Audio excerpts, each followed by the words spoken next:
What's going on, Internet City? How's it going? It's my that's my new thing. It's no longer Internet land.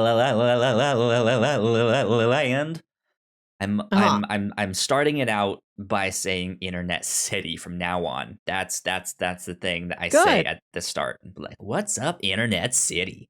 Welcome to the Captain's snazzy. It is. It's snazzy. It feels dirtier, but in a good way. Yeah. No, exactly. Yes. Right? Like Internet Land is like what a newscaster in like 1996 uses to try and describe the internet. And this is like a newscaster who looks like your mom. You know, she's got like big mom hair and a blazer. I've heard of the Internet Land. Right, exactly. But Internet City, that's what like a man in a leather jacket says. Right, from the future, he has to have some like cybernetic enhancements or something. And it's just like, what's up, Internet City? Sam is in the chat. What's going on, Sam? Hi, Sam. She says, "Oh shit, it's Friday again. Here we go again. It happened again. Mm-hmm. It just keeps happening now. I don't know why, but all of a sudden, Friday every single week. I just who knows? Yeah. Well, I hope it's not sudden every time. Oh my god! What if we had a right day of the week that changed like what day, like what order it came in every week? It was just like a random day, and you never knew when it was gonna show up, and then like magically it would just show up. And you would look on your calendar and be like, damn it, I thought today was gonna be a Wednesday, but it's a Tuesday. I can't think of a name. What if there was a leap year? Well, we're used to leap day being February 29th, but what if they just started shoving it anywhere? What if we have like August 12th and a half? August 12th and a half. That's a good day. Yeah, that'd be interesting. I feel like that would introduce some much needed chaos in people's lives, right? Much needed? Yeah, like this is the like the good kind of like chaos and mischief that I think needs to happen, right? This is the idea of like, you know what, just take a day off of work, just go to the park, buy some taco. Okay. It's hooky day. Right, it's Ferris Bueller Day. It shows up. You don't know when it's gonna happen, but it's going to happen. And when it does, you're just like, oh shit, here we go. It's that day of the week. See, I'm thinking about random sales, like how every time there's like a bank holiday, like it's the day where you can buy a discount Toyota or something. We've got all our known holidays, such as Honda Days, Toyota Thon. Or, you know, it's like it's Columbus Day, so you can buy a mattress for less money. Just imagine all the sales that companies will have to scramble to arrange when there's like suddenly a new day. Yeah, that'd be kind of wild. It'd be an interesting experiment. But Melissa, I actually have a question for you to start off the show, even though we've already kind of started the show. I missed it last week. I should have thought of this before, but I'll start this week. And every week in October, I'll start off with a Halloween-related question. That's the time to do it. For this week, you are out there trick-or-treating. You've had a long night of getting all this candy, and you go back home and you dump out all of these stash on your bed, and you're looking through it. What candy are you most disappointed by? And let's only keep it at disappointed, because next week I'll ask like what the ones you're just like, yes, I got this stuff, good. Okay, so the most what are you disappointing candy? Yeah, most disappointing. I'll probably like a warhead, because I don't want any part of that. Interesting. Okay, that's like so 90s though. That's like our childhood. That's when I was a child. That's when I did the trick or treating, Kyle. Am I supposed to think about it today? True. Am You're I not supposed wrong. to name a contemporary candy? Sure. Name any candy, you would just be like, oh, it's these things. I don't It's like these Warhead. I think things. Warheads still exist, or a small bag of Takis. I don't know. Just anything that's like aggressive. Hot A can of fries. Surge. It's not even a pepper. candy. A pepper? Like there's who gives a pepper on Halloween? Nobody does, but I'm saying that if that happened to me, well, I don't know if I'd be disappointed. I'd be like, hey guys, check it out. I got a pepper, but I wouldn't eat it. It's kind of like there's wild. candy that like I don't care for, but if I get it in the bag, like it's my least favorite, but I'll probably still eat it. But like a Warhead, something that's like You're intensely, like, frighteningly sour, I don't want it. It's going in the trash. I gotcha. Or at least trading it to someone else who does like them. Yeah. Mm-hmm. Interesting. I think for me, the ones that I would like the least would be like Good and Plenty. Like some like black licorice that I'm just like, why do people still buy this? I don't know.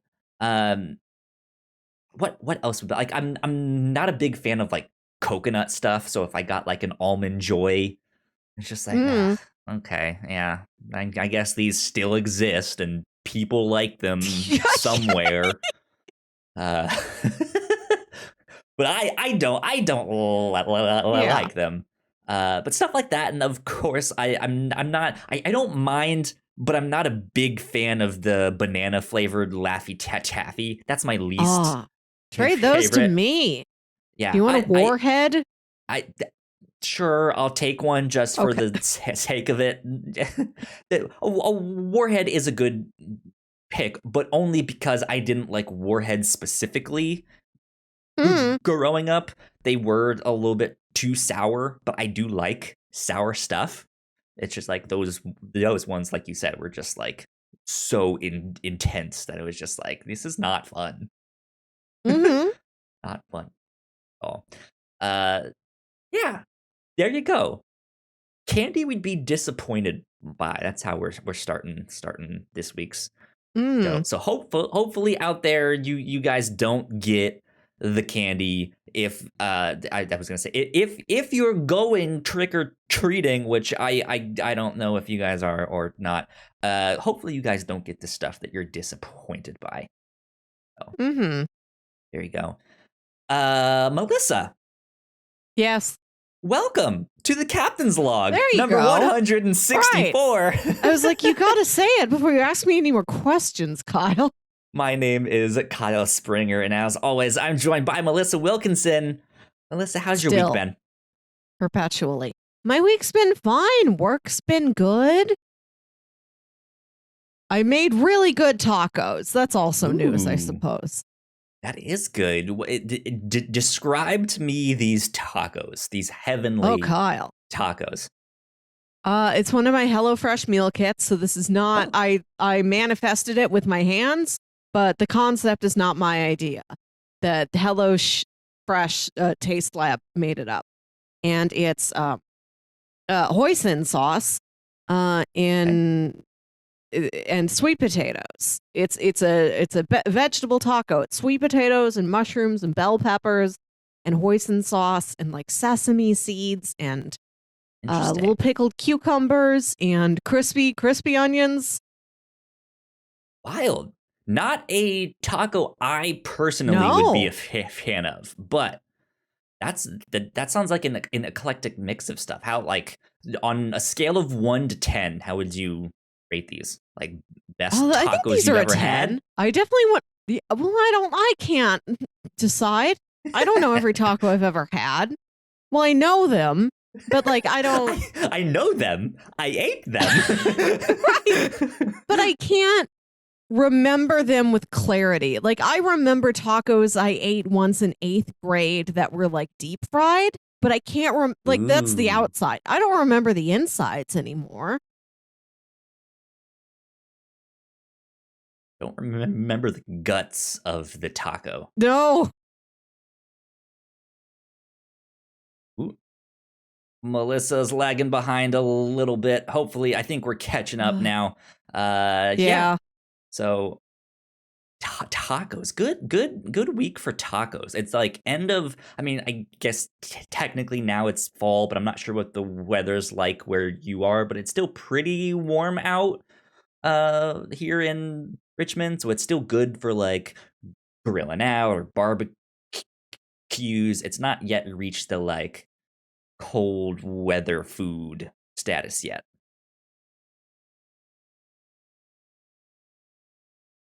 Ooh, man, yeah, we have a big lag going on here on the podcast.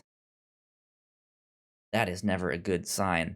Melissa, are you here with me? Yeah. Kyle, I don't go anywhere. I'm still here. I know you're not going anywhere. I can still see you. You haven't left. But yeah, the lag is bag. It is the lag is bag. The lag is really bad here, and it is frozen. That is not a good sign. Stream looks good on my end, so unfortunately, I think I am going to see if I can restart the stream. See if that fixes things. We will be right back. Okay. I think we are back after some technical difficulties and stuff like that. Let's see. So Melissa had some good tacos. She was just describing the best tacos of her life. Had some in 8th grade that were deep fried. Kyle, but the fact that they're a 10 out of 10 doesn't make they're not the most 10. There are other 10s. Oh, sure. You're putting those words in my mouth 10s. that these are the best tacos. I just said they're very good tacos. I think they're the best tacos I've had in like the last couple months. I didn't say they were the best ones that you've had. You had some good ones. You had some really good ones. But you were also describing these ones you remember from 8th grade. Yes. Yeah. Which were deep fried, and was this at like a fair? Were you on like a field trip? Was this just at like a restaurant one night? On a field trip, a deep fried field trip. We're gonna take the kids to the deep frying factory. No, I was just at some little Mexican restaurant that was in my neighborhood, and then it closed and became like a Hooters or something. We only went there once. It didn't last. I don't know why it didn't last. Maybe adults didn't want a deep fried taco plate. I guess not. That seems like something that I would go back for and be like, I would like to try those again. These were good. I don't imagine it's a food people eat multiple times. Tacos. Yeah, you're not wrong with that. Because the only like fried food that I had besides like your standard like fried chicken and stuff like that was a fried PB&J. Oh, that sounds good. It was very, very good. But yeah, really something that I really only need once. Yes, Melissa, welcome. Was this a handmade PB&J, or was it a pre-made Uncrustable that was deep fried? Handmade. Well, that sounds more difficult. Assume handmade because it was from my school's cafeteria. So it's not like a pre-packaged thing that they just like stuck in. They were making these and then they deep fried them? Yeah. At school? This is why you said this earlier. If I ate it on a field trip, what do you? Well, wait, why were they allowed to provide you deep fried food that wasn't like fries or chicken strips? Why are they making new like carnival style deep fried foods for the children? Not like not like elementary school or anything. Okay, so this wasn't that. at Buzz Aldrin Elementary School. No, it's not like Okay, it's Nacho Day on Wednesday. It's Square Pizza Day on Friday. But Thursday, wow, it is fried PB&J Day. You guys are in for a real celebrating treat. The Moon Festival. I'm sure at Buzz Aldrin Elementary School, Space you guys Day. had Moon Day every year. We have Earth Day and then Moon Day. Man, I hope we do have Moon Day. Like, I know, like, not when the moon's birthday is, but like when we got there, when we landed on the moon, it was born before that. But that's like when the day we think about the moon the most. I think we should have Moon Day, and then we celebrate moon things. What if I'm a big fan of the moon. What if this new day of the week that just shows up randomly is Moon Day? No, because the moon is so consistent. The moon is like a pillar of stability in our lives. There's always been moon. Moon does same things every day, every month, every year. Sam in the chat says the moon's birthday in all caps. Yeah, that, like I mean we have the full moon, which happens typically once a month. Yes. I mean, typically that's closest, I think, to Moon Day that yeah. we get. But yeah, that we need to think about the Moon Day a little more often. You know, show some love to Luna, right? Yeah, she deserves it. Mm-hmm. Sam says technically Monday is Moon Day, just with an extra O in there. Oh, Moon Day. Okay, that's a good start. Yeah. Moon Day can be on a Monday, you know, like there's some, what is like Labor Day, Memorial Day. Those are Mondays, right? I guess they usually do it the first like Mondays in the month, or like the first Monday or something like that. So maybe Moon Day can be the first Monday after the moon landing. I like that. That's whatever that next Monday is. Oh yeah, that is Moon Day. It is official. I'm gonna write a congressman. We've discovered a new holiday. We uncovered it here on the podcast. Good stuff. Well, Melissa, before we get too far into the show, I want to switch things up a bit here. I wrote this down on the doc, so this one is not much of a surprise, but we have another taste test to do here on the show. So we are going to switch over to the reactor core. So what is going on? Welcome back to the Whatnauts Reactor Core. My name is Kyle Springer, and I am joined by Melissa Wilkinson. We have still here some more Mountain Dew to taste test. We have 2021 limited edition Mountain Dew mystery flavor. It is their Halloween special entitled Voodoo. That is what I am about to taste test here on the show. This is white. It is like a white soda. Interesting. They did a white flavor before, but I don't remember what one that was. I want to say it was like an Arctic something, but I don't know. Yeah, but what flavor is Arctic? It's white. I don't remember what flavor that one was, but this one is a mystery. I bought myself some snacks yesterday and saw it, and I was like, oh, we have to. We did the Mountain Dew Flamin' Hot. Like we have to we have to get this and see what it's like. So you gotta tell me about one of these ahead of time sometime, Kyle, because you just always spring it on me day of. Like, I bought a novelty snack, and like if you tell me ahead of time, I'll also get it.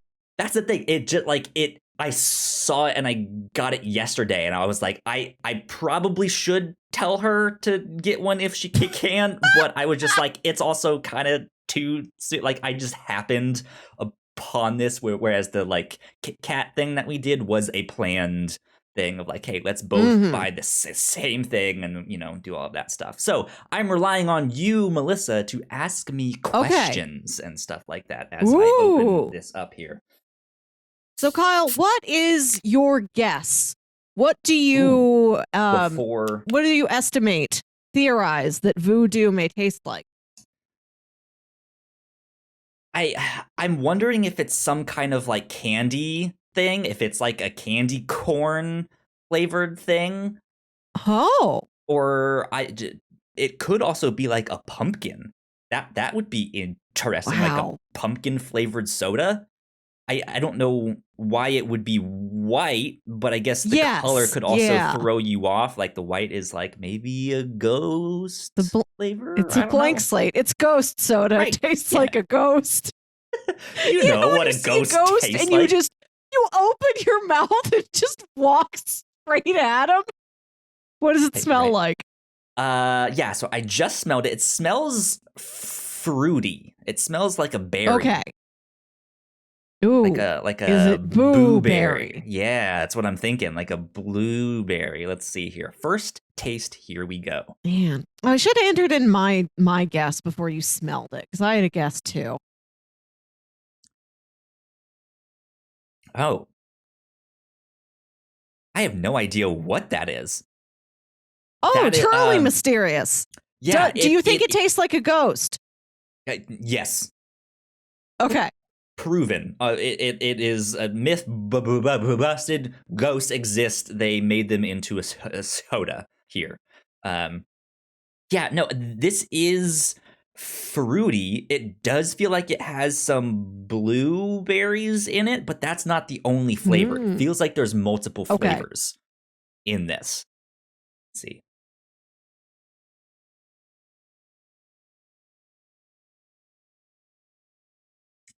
You know how the Mountain Dew Flamin' Hot one I said had like an aftertaste to it, and that was the thing that kind of tasted like the hot Cheetos.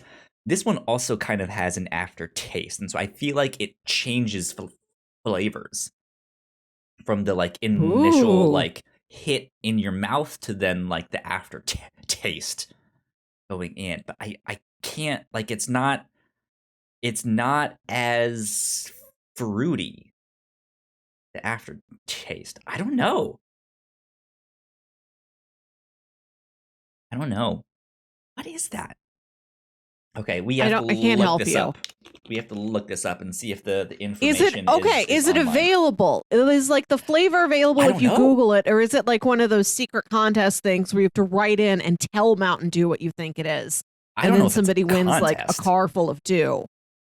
Car full of Dew. I don't know. Let's see. What flavor is Mountain Dew Voodoo 2021? Oh, it looks like they had a 2020 version too. What? Says yet to be revealed flavor. Oh! So yet to be revealed. Yeah, no information yet. When will the secret be out? Let's see here. Description: mystery flavor of Mountain Dew. It's similar to the architecture and style of many Halloween Dew flavors. Voodoo 2019, Voodoo 2020, Pitch Black 2. Though the inspiration of the Halloween spirit, blah blah blah blah, similar to Whiteout. That was the Mountain Dew Whiteout. I've never heard any food or beverage having been described as having an architecture to it, and I'm shocked that the first situation in which I hear it is a novelty Mountain Dew. Like, not even a fancy restaurant. The architecture of this Mountain Dew is made of blueberries and something else. Like, I watch videos about wine. They talk about the wine. Nobody ever tells me that a Chardonnay has an architecture, and a Chardonnay is way fancier than Mountain Dew. Interesting. Okay, so we're back on the Mountain Dew Fandom.com. Here we are on the Mountain Dew wiki. Whoop, that's not the right thing. 1 sec. Hello, darkness, our old friend. Yeah, it's saying that people are speculating that it is a candy flavor. Let's see, did I get it right this time? Here we go. Yeah. Since this voodoo flavor is a mystery, many people who have tried it have drawn comparisons to Starburst, Laffy Taffy, Sweet Tarts, and various fruit candies. So yeah, it has it has that fruity flavor. Of the ones they mentioned here, I would say Sweet Tarts, but I don't know. Okay, it paints a picture in my mind. Yeah, I wonder if they say what date they're gonna. Oh, right? Is it the stroke of midnight on Halloween? When? Let's see. Staying until October 31st. I guess they don't say when it's going to be revealed. I don't know. What were the other flavors? That's what I want to know. Yeah, Voodoo 2020. Past secret flavors. The flavor was Fruit Candy Explosion last year, is what they describe it as. But they said it tasted like candied fruit or a candy apple. Okay. Interesting. That's still kind of up in the air of like what flavor that actually is. What was Voodoo 2019? What did they say that one was? Oh, candy corn. Yeah, so they did candy corn in 2019. That one I don't like candy corn. That would have been an interesting one. Well, there you go. There you go. Yet to be revealed. I'm assuming, that like at the end of the month, this will get revealed. Will be a press release. I hope it's revealed like a murder mystery where like they hire a detective to just stalk up to a giant fireplace and lean on the mantle with his back turned to the family. And then he turns around slowly and he says, I know what the mystery flavor is. And also it's a trailer for Knives Out 2. Right. Yeah. Sponsored by Mountain Dew. Good stuff. This podcast, however, is not sponsored by Mountain Dew. I just picked this up on my own. I like this flavor. Not necessarily one that I need more of. I think because of that aftertaste. But yeah, it does kind of remind me of like Smarties or Sweet Tarts or something like that. There is, it's not chalky. That would be a bad way to describe it. But if you could like distill that flavor into this, I think would be an apt description there. So if you find some, maybe go try it out for yourself. That's our taste test on Mountain Dew Voodoo 2021. We did the Mountain Dew Flamin' Hot one before this, so you guys might want to go check that one out as well. But Melissa, where can the people find you on the internet? You can find me on Twitter and Instagram at Will Hewitt. That's WILKYWIT, and listen to my other podcast, Saturday Morning Obscurities. You can find me at Yo Kyle Springer on Twitter. If you guys want to stay up to date with all of the stuff that we do at the Whatnauts, we are at the Whatnauts on Twitter. So go like, share, subscribe. We will see you all on whatever next taste test reaction thing that we do. So we will see you all then. Bye. Bye. All right. Now I can set us back to Captain's Log.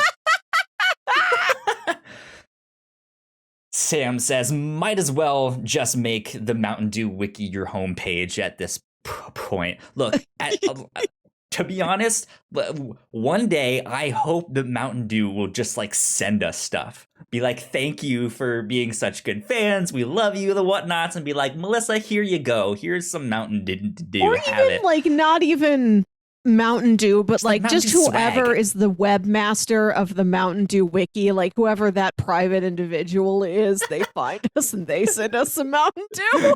Right? Yeah, that works too. Or like some Mountain Dew shirts or like a hat or something. That'd be nice. That'd be fun. When I was a kid, I had a promotional shirt for the Chalupa. For the Chalupa from Taco Bell.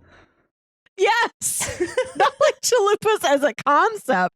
The Taco Bell chalupa. Like our dad had a cousin who worked at a radio station and we went to visit her once and she gave us a bunch of like leftover like free promotional swag.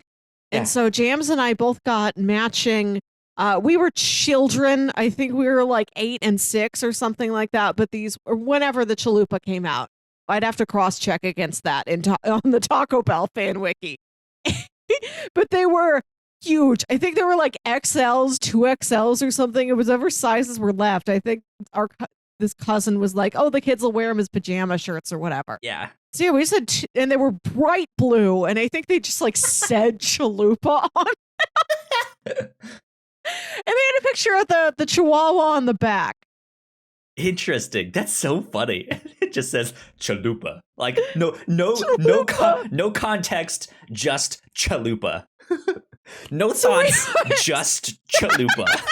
So we were set up whenever it was like twin day at school. We were the chalupa siblings. Dos chalupas. That's Little great. Miss and That's Young wonderful. Master Chalupa.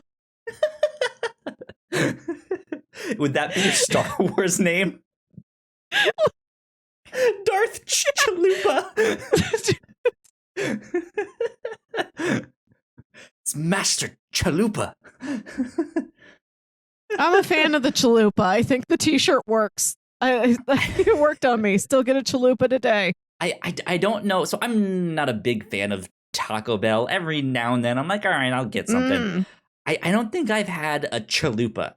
The one thing that I used to like on the Taco Bell menu, they no longer sell. The Mexican pizza? No. It was one of their like flamin' hot something, but it had like the hot and spicy Fritos. Okay.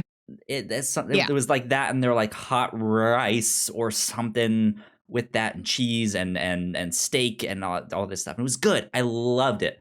But it was also just one of those like for a limited time only. Get this, Internet City for a limited time only. 2 chalupas. Sponsored by Mountain Dew. Except not sponsored. Ideally. I mean, maybe if I look, we still have one of those chalupa shirts still left, so we could be sponsored by 99. I looked it up. I looked up Taco Bell history. Came out in 99, so we would have been like 9 and 7. Oh man. Okay. Good stuff. Good stuff. And they don't do what was the what's the I think it was Snickers. God, what was some of the Snickers slogans? You're not you when you're hungry. Eat big. Have a break today at Snickers. We love you. It's Snickers. Come home. It's Snickers. Come home. It's Snickers. No, because I saw. I'm imagining this whole scenario of this like the Snickers family, and the like husband and wife are having marital problems. She's like, "Come home, baby. It's Snickers."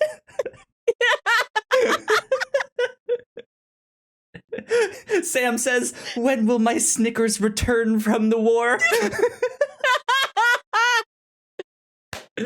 Oh, this is great.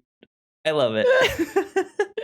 But no, I saw a commercial for something, and I could have sworn the tagline that they used in this commercial, which was for some like lawyer company or something. It was some just like, why? Like, what? Right. Who cares?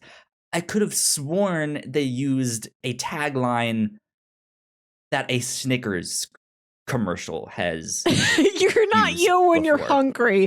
Call Carcino and Barnes Yeah, it was lawyers. It was something like that of like not feeling like yourself.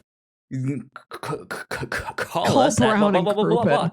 Yeah, and it's like I feel like that was a Snickers commercial. Like not feeling like yourself. Grab a I'm Snickers. sure that was the joke.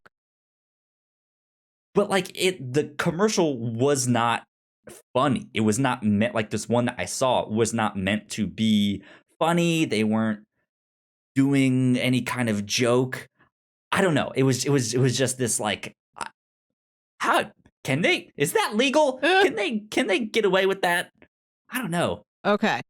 So our local law team, I've got like mascara smeared all over my face now. Good job. So our like local St. Louis lawyers, you know, the ones that you see all the advertisements for. Well, there's like the one with where the guy has an eye patch. I forget what that one is. But there's Brown and Crouppen, right? And Brown and Crouppen, they've always been around since I was a kid. When I dated that guy from Alaska, I like made sure to like point out Brown and Crouppen to him like they were, you know, local legends, which they're not. I don't know any lore about Brown and Crouppen. They just are. But they've been putting up all these billboards and like ads on the back of buses that it says getbctv.com. Like I guess Brown and Crouppen has a website where they do like videos, and I don't know if these are informational. I don't know if these are sketches. I don't know if these are live streams. I don't know. But I was in traffic behind a bus a couple weeks ago, and there's a ad on the back of the bus that is a picture of Terry Crouppen and two other guys. Is one of them the titular Brown? I don't know. But they're all eating sandwiches, and it just says getbctv.com. 3 lawyers eating sandwiches. Watch. What? Watch. Please tell me you've gone to this. I've website. I've not gone to getbctv.com. No clue what it involves. Sorry, Mountain Dew. So I don't know if this is we've like got more important things to do right now. Let's see. So I don't know if this is like a sketch or if they do this like every week. If every week we tune in and we watch like a lawyer mukbang and it's always sandwiches. I don't know if they have a signature sandwich. I'm on their website right now. I'm showing it on the video version of the podcast. It's actually pretty well put together site. I was not expecting it. Yeah, but it looks like they have different shows this week with Tammy, Ed versus 3 lawyers eating sandwiches, to which it says they have 17 episodes of. What? Yeah, so let me see. I'm clicking on 3 lawyers eating sandwiches. Yeah, it is a YouTube series. Wow. The one that's playing right now on the site, they're talking about Thanksgiving sandwiches. Melissa, I don't know if you heard that. It might have gotten on the stream for a no, I can't hear there. it.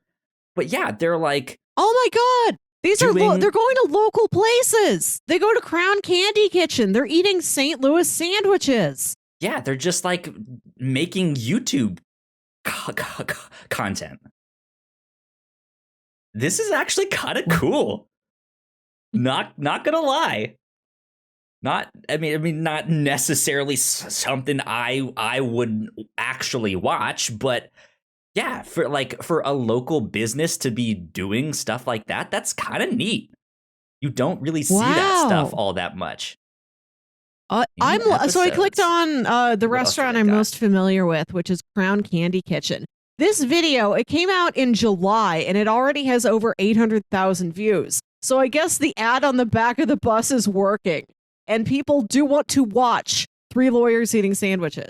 Right? Here's Ed versus, in which I clicked on Ed versus cereal. Oh, an error occurred.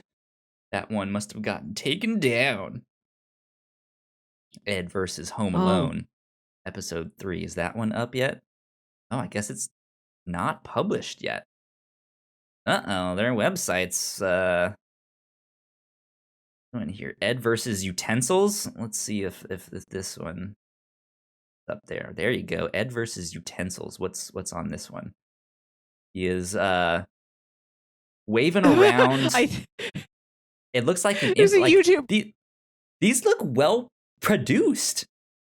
Yeah, I'm on their YouTube page. This video has like individual bookmarks for if you want to see the different specific dishes that they're eating at the restaurant. Like if you want to skip the sandwiches and go straight to dessert, you can. They tell you to go to 6 minutes and 20 seconds. I'm looking at the YouTube comments and somebody says, like, I think Michelin stars should be replaced with 3 lawyers. This is a 3-lawyer establishment. To be honest, this is kind of cool. I'm amazed by this. He has a tiny like oyster fork. I don't know what they're used for. It's a 2-pronged fork that they're showing the commercial from it's the Operation. peace sign of forks, right? Peace. Let's see here if we can get the audio on again. He's just like explaining these different utensils and stuff. Wow.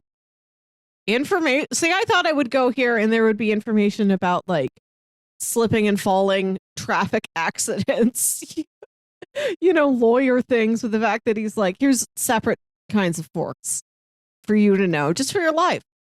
Doesn't involve hiring a lawyer. Just go to a YouTube page and watch it. Good on them for making this whole, like, they have all sorts of these stuff. This is kind of wild. Good on them. Anyways, I'm glad we got to go to getbctv.com. Get it. Watch. Figure this out, yeah. Kyle, do you want to stop and do some housekeeping, and then we can get into some very important cinema questions? Let's do it. We'll be right back. We put a lot of hard work into the shows that we make, and yes, we make multiple different shows here at the Whatnauts, and we'd love it if you would check them all out. You can find out more information on our website at thewhatnauts.com, as well as your favorite podcasting platform of choice. When you type in the Whatnauts, all of our shows will pop up right there. Just don't forget to give us a nice rating and review if you like the shows. If you want to support what we do here at The Whatnauts, patreon.com/The Whatnauts is the best place to do that. You can support us for as little as $1 a month. You can get all kinds of exclusive content at the $3 tier. You can also get a shout out and thank you on all of our shows at the $5 tier. You can support us on Twitch by subscribing to our channel at twitch.tv/The Whatnauts, and we would love to have you all join us for our live streams and talk with us in the chat. And lastly, we have merch. If you want to grab yourself a shirt or a sweatshirt or a mug or something else, go to thewhatnauts.com/store to pick up some merch today. And we are back. Big shout out to all of our Patreon supporters, especially those at our $5 tier and above. So thank you to Sam, who has been here in the chat with us. Thanks for hanging out. Thanks for supporting us. We appreciate you a lot. It means a lot that you are helping to keep the mics on. Stuff like that. So yeah.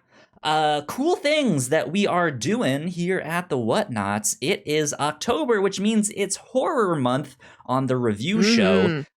Each week we are discussing some horror movie or TV show or comic or who knows what. We've already watched Lake Mungo, which is an Australian film shot as a documentary.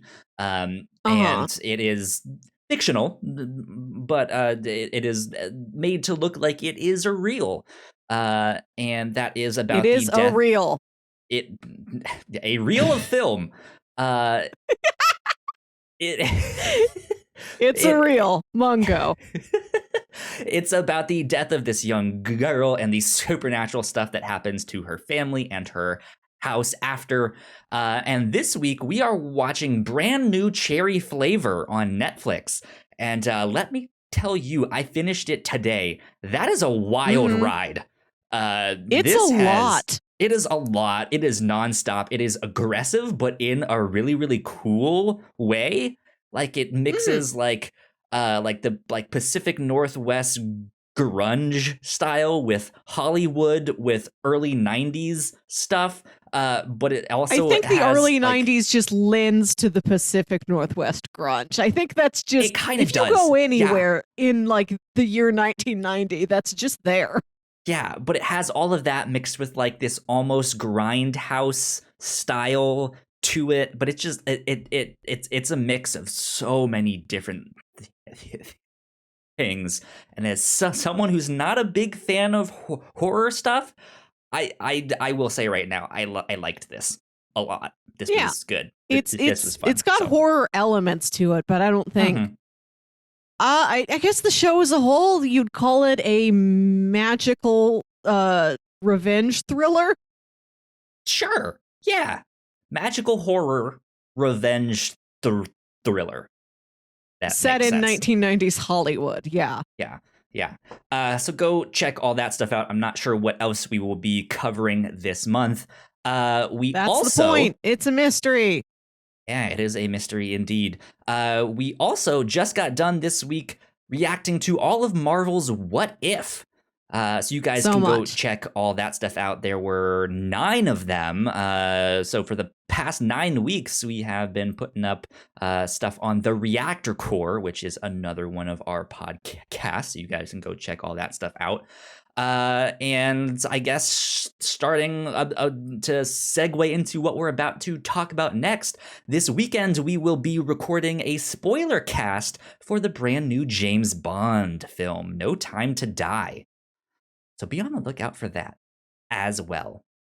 But Melissa, we have a tradition that we started here on I'd like to start. We've never named this. We've done it a couple times. We did it for Black Widow because you rented that, bought it, you acquired it on Disney Plus Premier Access. And like that was my first movie back in the theater, and I tend to see movies on a Saturday morning. So it's worked out a couple times that we've talked here as we record on Friday night, and you've already seen a movie before me. And I've asked you to describe it in a non-spoilery, very abstract way, just so I can get a little bit of the vibe of the movie. If this was a scented candle, what would it smell like? I would like to call this segment Yankee Goes to Hollywood. Yankee Goes to Hollywood. Yeah, so if James Bond No Time to Die was a candle. Yes. I think this would smell you have some options here, right? Okay, you have freshly fallen snow would be one of them. Sure. Yes. And then I think one that I thought of first would be early morning fog. Oh, okay. That would be an interesting one. But if I could like science and magic my way into making like a really cool candle that did some extra special stuff, it would start out as early morning fog, and the longer it burned, it would blossom into a garden. And it would be some kind of like flower blossom medley. Flower blossom medley. There you go. Ooh. Yeah. I'd wear that. I'd buy that perfume. There you go. So that's what I think it smells like. And then maybe every once in a while, there's like a faint hint of like, that gunpowder?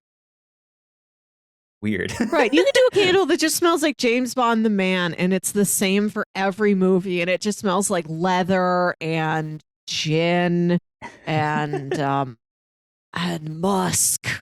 Yeah, like a real manly musk, which I don't like that word. That's like the equivalent of the word moist, right? It's like moist musk. Ugh. It works. There ain't another synonym for it. Musk is musk. I know that that's the word to look for when I'm buying a fragrance. Or Right, when I want yeah. like dude smell around in my house. That man, I just really wish I had some dude smell in my house. I guess I not need a good dude musk. smell. I feel like dude smell sounds like the cardboard box that a pizza came in, even if it doesn't actively smell like pizza. It smells like I like man smell, gentleman smell, Yeah. Bella smell. Yeah. Interesting. Interesting. Yeah, so that's I think that's what I would describe No Time to Die as. Early morning fog, blossoming flower garden medley thing. I don't know. Something like that. This is a good metric. I'm excited. Uh-oh, we lost Melissa. Again, she is frozen or lagging or something.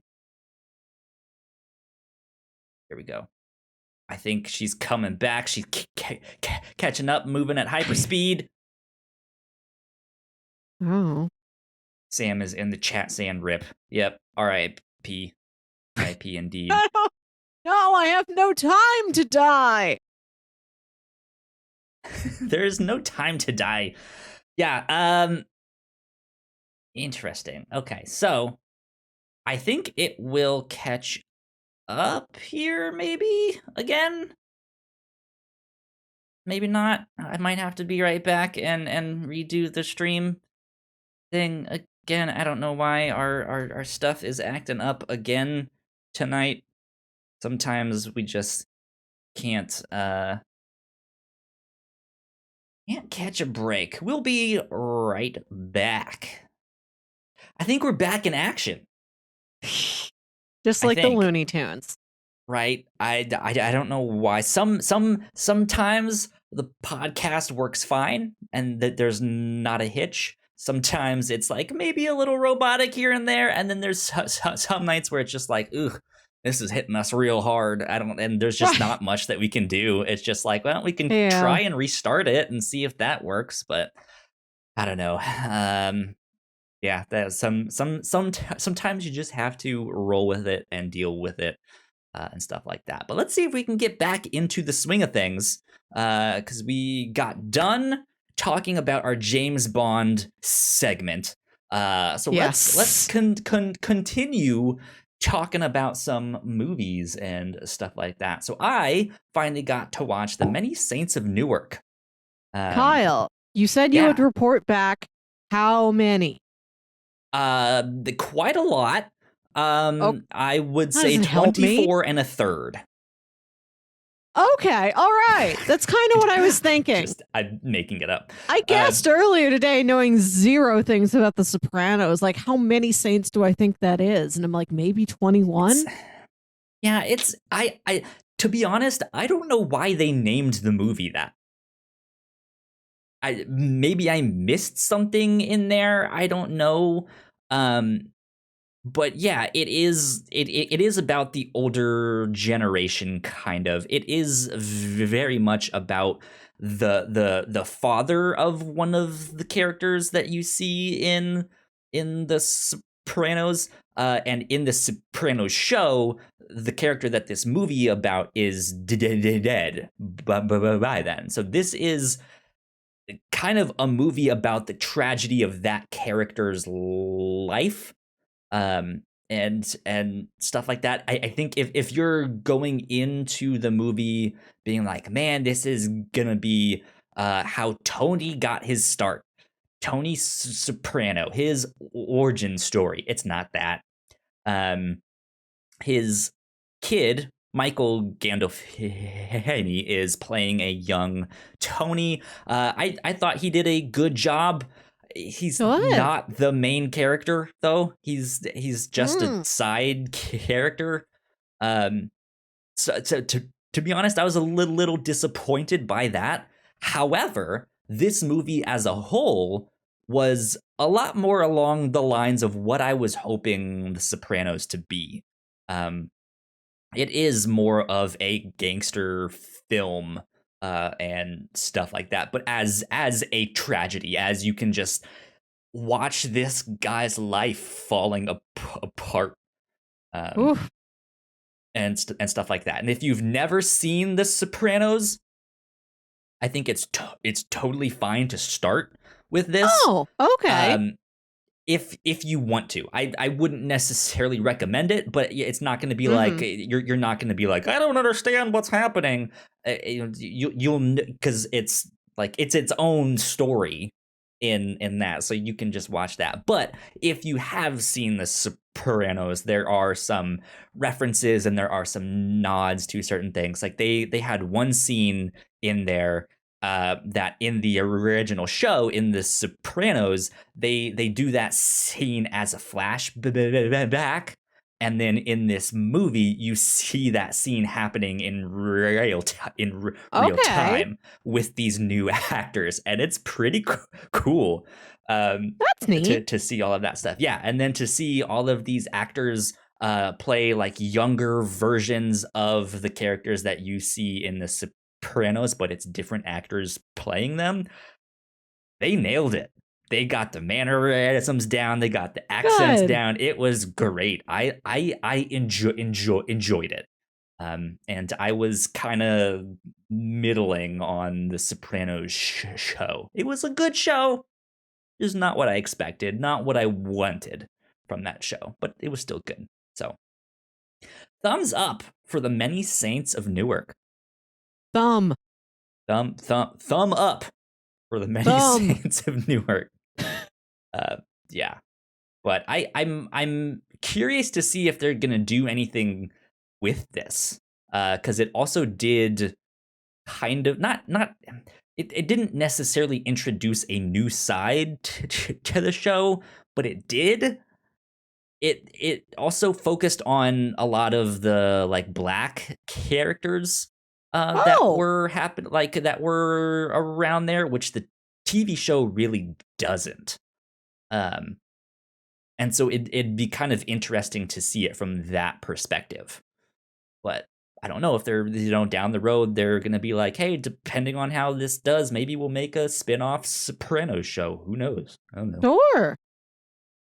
This new dragon show, is this a Game of Thrones prequel?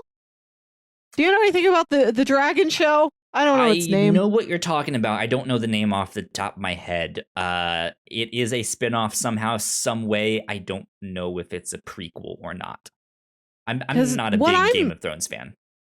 I know. I watched season 1 once because I felt like I should. And then I wasn't interested enough to watch the rest of it. What I'm thinking is, why should Star Wars get to be the only franchise that has a Phantom Menace? What if we made other prequels for other entities like The Sopranos, and there was all Phantom Menace structure, so you get like a precocious little kid to play like 9-year-old Tony Soprano. And what's his wife's name? Carmela? Yep. Carmela. So, and then he meets he meets Carmela, but there's a bunch of other girls who follow Carmela around who look like her.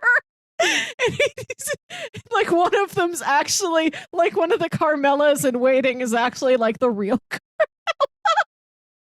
There's like a Jar Jar Binks character. There's the equivalent of a pod race. I just want other prequels to take that. Like, it's the Phantom Menace trope. Just like how you see the like seven samurai, or the seven samurai stuff. It's like, oh, they're referencing that. It's like, oh, this is the structure of Phantom Menace. I see. Right.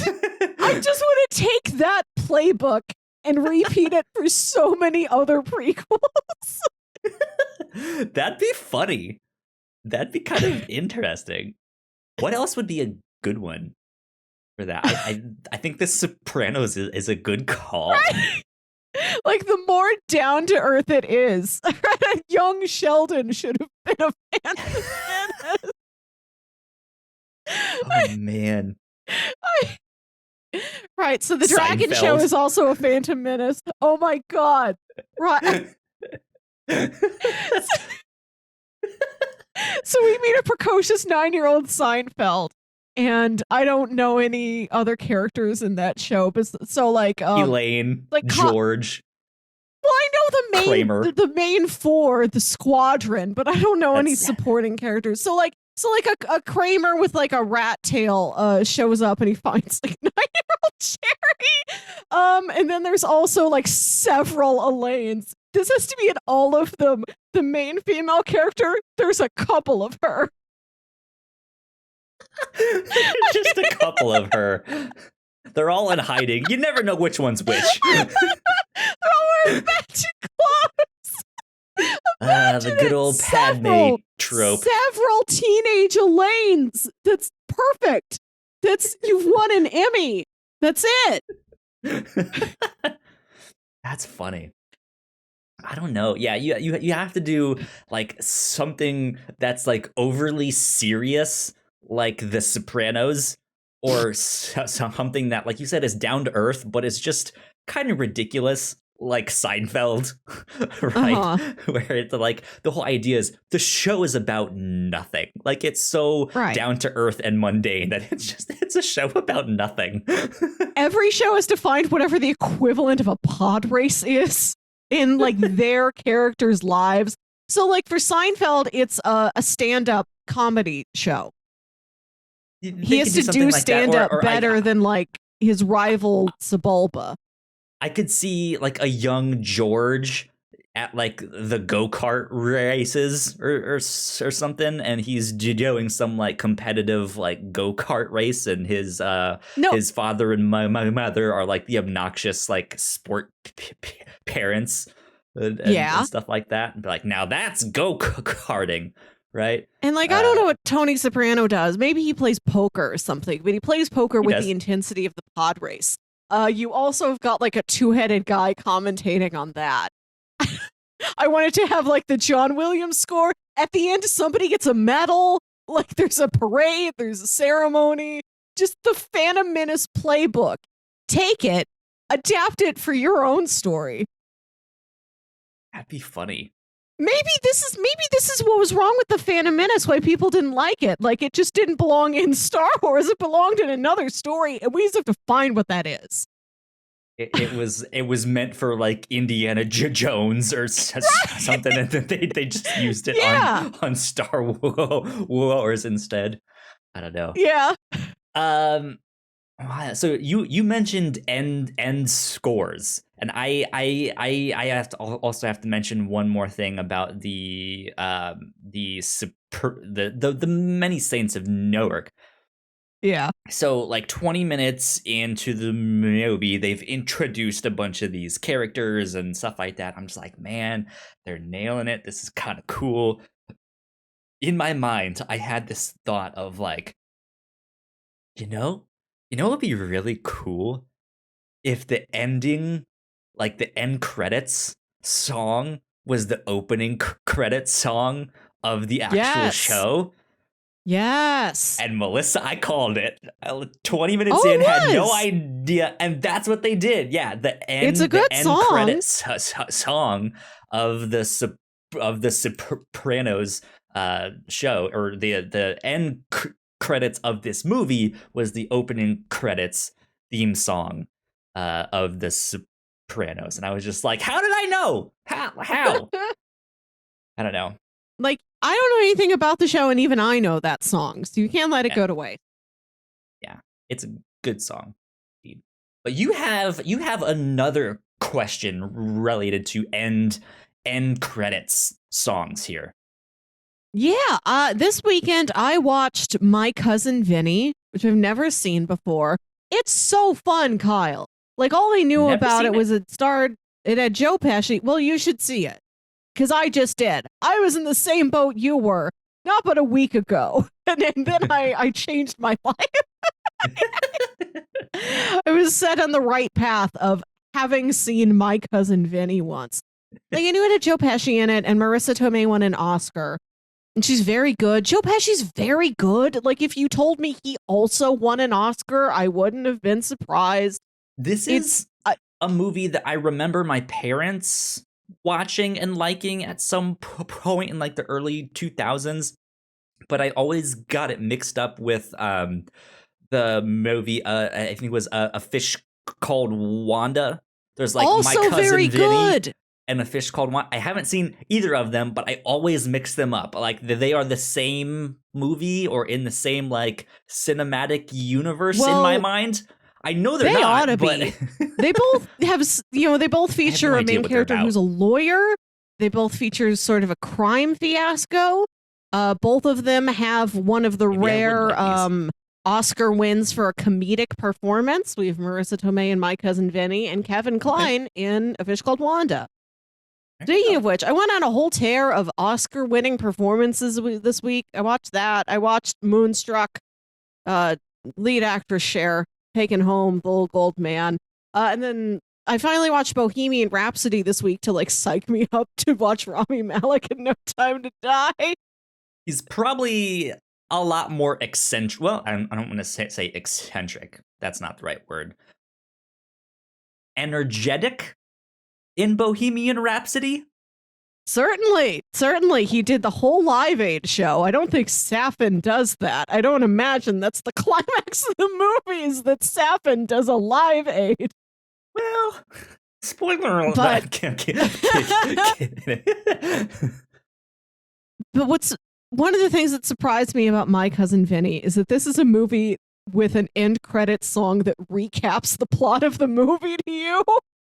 That's wild. Much like, well, I guess the Addams Family rap isn't necessarily a recap, but you've got that. Wild Wild West, Men in Black, Black Suits Coming, others. And I thought about like, is this the only like Oscar-winning, not as a whole film, but like movie to have an Oscar win come out of it that has an end credits song that just tells you what you just saw? I don't know, because I saw this on the doc and I was just like, I don't know if I can actually name any off the top of my head. I don't think they come out frequently anymore. It's also something that, yeah, like I recognize that is and or was a thing. Like that's just what they did. Or like the movie in the early, like late 90s, early 2000s, right, would get some lead actor that was like mega famous. Maybe they were actor, singer, performer, thing like that, like Will Smith. You're Will Smith. Yeah, and he would make a song for the movie, and that was like the movie's theme song. And yeah, it would be like the end credit song. And so I know there are more of them out there. I don't know what they necessarily are. What like so I think the one thing that I can think of is a little bit different. This was like the intro credits song, which is maybe a little more acceptable, right? Of like, hey, it's the intro credits. They're explaining like what the show is and stuff like that. But this show, it was Black Lightning on the CW. Oh! This is one of the like DC Comics superhero shows. This is the only one that I watched season 1 and I was like, I am done. That show is not good.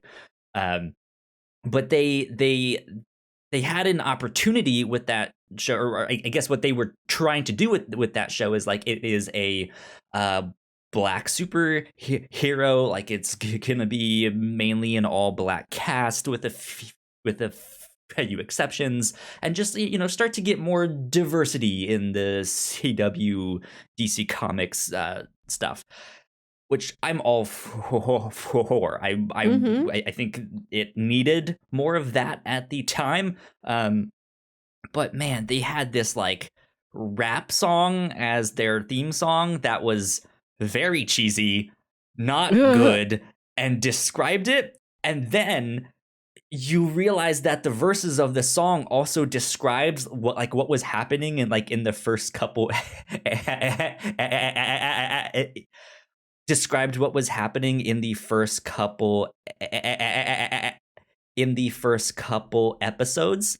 and Mm-hmm. they would play the theme song like when the commercial break would come back and stuff. So it would be happening as the song was telling you what was happening, and it was just like, this is like I don't old need that. Stan Lee comics. Yeah, like I can see what they're doing. I don't need this rap song to like tell me what it was. Just, it was not good.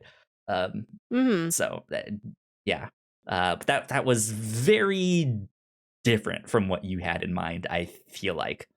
But yeah, they should bring that back though.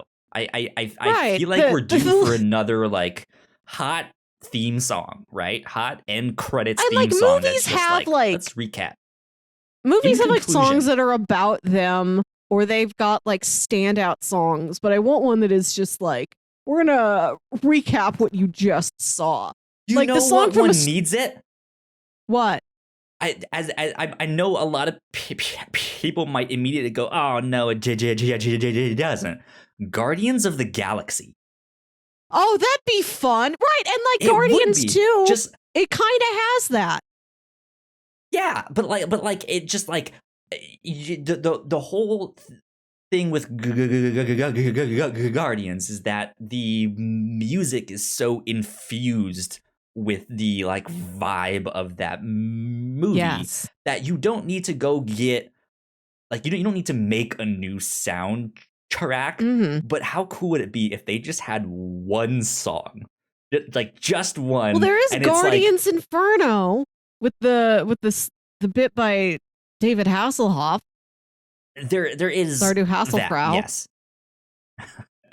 There is that, but just like imagine this is like Peter Quill somehow got his hands on like recording equipment and was like, guys, we're making a band, we're making a theme song, and this is Volume 3 the ends. Guardians playing it. That would be fun. I think movies should have a recap. What if a confusing movie had a recap song at the end, like Tenet? Like at the end of the movie, Tenet tells you, in case you didn't get it, this is everything. So here's a little story all about how time travel went all upside down. Yes, he did. That was it. That should have been how it ended. That would be great. I would love that. Or just like, you know how like there's the epic rap battles of history style content of or like before I went to go see James Bond, I was like, hey, what's the story of all these other James Bonds before them as a refresher? What if they did that but just in song? Just like made the whole thing rhyme and like wrote music. Yeah, and just like this is the story of James Bond Skyfall. Right. And it's just yeah, they can do it in like, here's the reggae version and here's the opera version. Here's the hip hop version. That'd be funny. I that has to be out there. That has to be something. Like someone out there is like recapping movies in song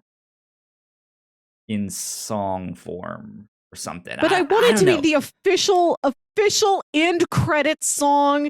You're sitting in the theater with your popcorn while the movie tells you about everything you just saw Marissa Tomei win an Oscar for. It's wild though. That needs to come back. Man.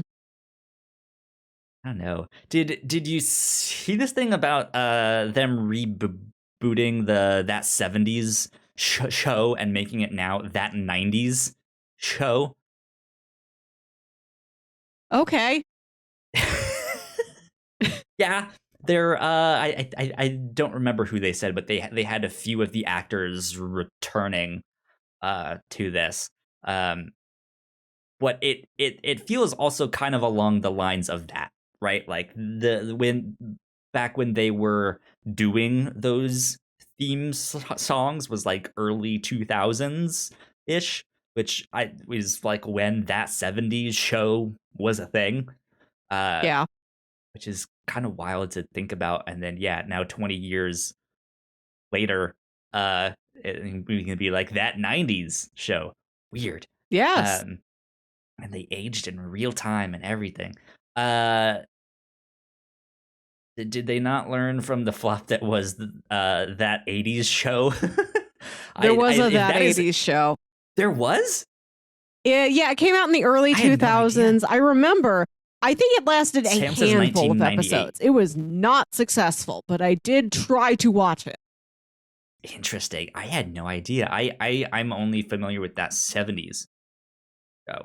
But yeah, apparently they're making that. But that seems appropriate. Like if instead it was like that 90s movie, this would absolutely be one that like needed to recap whatever just happened. I'm sorry.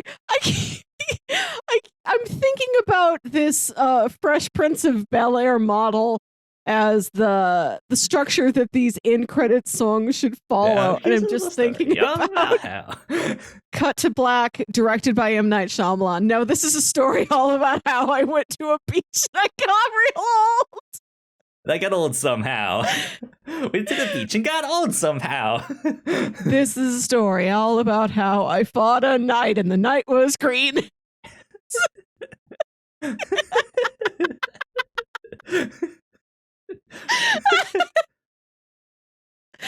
Oh man, God, that's fun. That's fun. What a time to be alive. I'm glad that like movies are starting to come back out and stuff like that. And not that things I don't necessarily feel like things are returning to normal exactly just yet, but movies at least are playing. Yeah. Yes. You can see several at a time in the theater, not simultaneously unless you can astral project like Doctor Strange. But you go to a theater and it's not like, okay, we've got 4 movies split across 12 screens. It's like, no, you could probably see 9 movies. Yeah. Like we saw the first trailer that they showed in my showing of James Bond was for Last Night in Soho, I believe is the name. It's a horror movie. Okay. Is this the new Edgar Wright? Yes. Yeah. Yeah. Okay. That's it. And it was a very apt trailer to be played at James Bond, because one of the first shots that you see is them at a theater and Thunderball is playing. And stuff like that. I was just like, oh, that's neat. Good marketing. Good marketing. And I see what's happening here. He's had Bonds in his previous movies. I think he's had Timothy Dalton and Pierce Brosnan in the Cornetto trilogy. Yeah. Interesting. Oh, yeah. I lost my train of thought, so I don't know why I brought that up. But that's a thing. Just exciting to see trailers, see movies. Movies are back. Yeah. Movies are back. 2 thumbs up. Raisinets. Thumbs up for movies. We didn't really get to discuss this potential Agatha Harkness spinoff on Disney+. Let's close out on this. This is important. Yes. Maybe. Yeah. So this is reportedly in the works. Hasn't officially been confirmed yet, I don't think. But if they do an Agatha Harkness spinoff, which is the witch from WandaVision, Melissa, what kind of show would you like to see this be? Oof. I'd like to see her throughout history. Maybe kind of like what we thought the Loki show was going to be. It was called Loki. The Loki show. Okay, yeah. That Loki show. Where, like, we got that DB Cooper bit, but we thought from trailers that there might have been several more of those throughout the series, and it really was just the DB Cooper bit. I want more of that from this. I want it to truly have been Agatha all along. Not as a cosmic mischief being the same way Loki is in that Loki show, but like how long... She's lived for centuries. Maybe has she always been there in New Jersey? Plot conspiracy thing happening over multiple time periods. That might be Yeah. interesting. Something And like to that. have her Okay. be a long living character who's always been on Earth, like we've got other. I mean, the Eternals are eternal. That's right there in their name. But you I know, don't think and she's they've been. eternal, No, though. I'm I saying just that like there's other characters in the Marvel Cinematic Universe that have these very long lives that have seen a lot of history, but they're a sure, bit yeah. more cosmic and they've been like way all over the place. Has Agatha spent Some of them all like just 300 years of her magicked life your way. just in like New England? Like she's got a more like concentrated, narrowed down narrative than other characters of her lifetime have had. Interesting. Yeah. Personally, I would like it to be more of a witchy show. So I want to see like the Yeah. Salem witch trials, like what was happening to her then. Um like What's happened between then and when we see her? What's all the subsequent witch well, news after those trials? What were witches I doing in like 1938? I don't necessarily need that, though that would be fun to see, but I want one that is in the past and stays there. Like Oh, entirely like a period piece. yeah, like have it be just set way back then, focus on that stuff, because that's a part of the Marvel universe that we haven't seen, right? Like the True. earliest we've gotten is what's well, I don't, okay, Vesuvius in Loki. Yeah. But really, like we haven't seen these older time periods than like a modern day Yeah, that's stuff. So true. yeah, I would like it to be more of a scary show, but I know it would probably be more mischievous. It'd be like I think they described it as a dark comedy. I Um, like that. so I'd yeah, like but to I see. would like to explore witches some more Yeah. magic. We've seen her How did she get play. this dark knowledge that she got like exiled from her coven? Yeah. From that's the story that I want. And then we have to have some form of pod racing, multiple Agatha Harknesses. Who's her Jar Jar Binks? There's a Qui-Gon Jinn character who dies. Exactly. Melissa, we're on to something. Marvel, hire us. We got the perfect formula, and you already own it. Right, like they're not bringing over any Star Wars IP. It's just the exact same game plan. It's just the Phantom Menace over and over again. The witchy menace. We've seen Agatha as Agnes as the sitcom best friend through the decades. We saw her like pretend to be in a 1950s sitcom. What was she actually doing in the 1950s? I'd like to see her journey in the years that WandaVision paralleled through its too, sitcom yeah. pastiches. Yeah. In the 50s, that would be a good one to explore. Yeah, I mean, this could be lots of things. We don't know exactly when this will be, or if this will be a show of her being stuck in West. That's true. It could start where WandaVision left off. Yeah, where she is just this like overly happy, like, well, hey there, neighbor. But stuck in like 2026, I think is what they're in the Marvel universe. They're like slightly near future. Yeah. Something like that. And everyone is just like, well, what is up with her? What? Who knows? But I think that would be exciting to see. Because I think a lot of people really liked her character. So they want more Agatha. Mm-hmm. More Agatha, indeed. Well, with that, I think we should go ahead and wrap things up for this evening. So, Melissa, where can the people find you on the internet? I did this part already.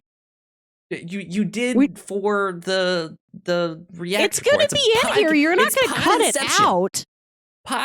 Podception. Okay, all right. So I'm getting kicked back up a level. I'm back in the MC Escher Hotel in the spinning hallway. And you can find me on Twitter and Instagram at WilkyWit. That's WILKYWIT. And listen to my other podcast, Saturday Morning Obscurities. There you go. Deja vu. If you guys want to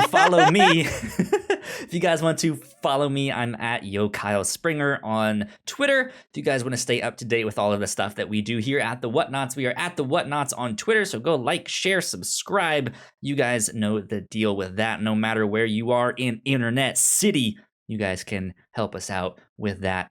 But yeah, we will be back next week, and next week we'll start the show with what Halloween candy are we most excited to get in our big bag of candy. So be looking forward to all of that stuff. Yeah, I believe that is it though. So we will get out of here. We will see you all next week. Bye. Bye.